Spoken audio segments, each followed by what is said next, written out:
पिछवाड़ा जैसन मुंह वाला भोजपुरी इंडस्ट्री के हगीज के टंकी बना देले बारे। खत्म। ताज हम अपना केला से मार के तोरा भी के चिथरी चिथरी न खा देली तो हमरो कही है।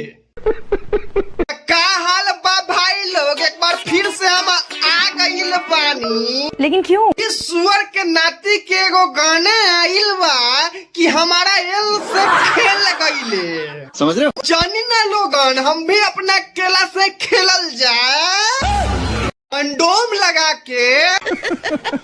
चलो भाई। अरे हम तोहरा बारे में का कही, तोरा बाहरे में तो यूपी बिहार सब जानता। तू केकर केकर होइबू ई तो ऊपर वाला रचयिता के भी न पता बा। बात तो सही है। दोसरा के एल से तू अपन जी चिकन करतारीस तो दोसरा का करी। लेकिन एगो बात याद रखी है, नया माल 100 दिन, पुराना माल 1 दिन। सही पकड़े हैं। अही से न कहली कि समानमा के जगह न बदलल जाला, न तो बाद में पकड़े के मिलेला बाबा जी के ठुल्लू।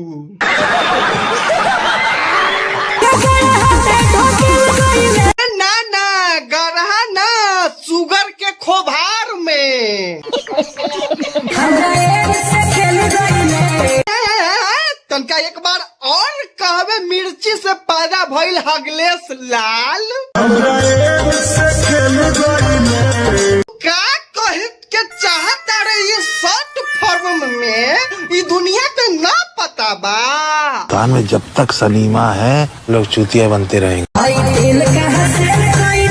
तोहरा के धोखा दे के चल गईले तो ये तोहरा के पता न रहे कि तू अपन एल के जगह एने ओने ढूंढता रह। बताई लोगन कि रउआ लोग पर का कहल चाहतानी। बाकी आपने लापरवाही का नतीजा है। वीडियो पसंद आइल तो लाइक शेयर सब्सक्राइब करी जा धक्का धक।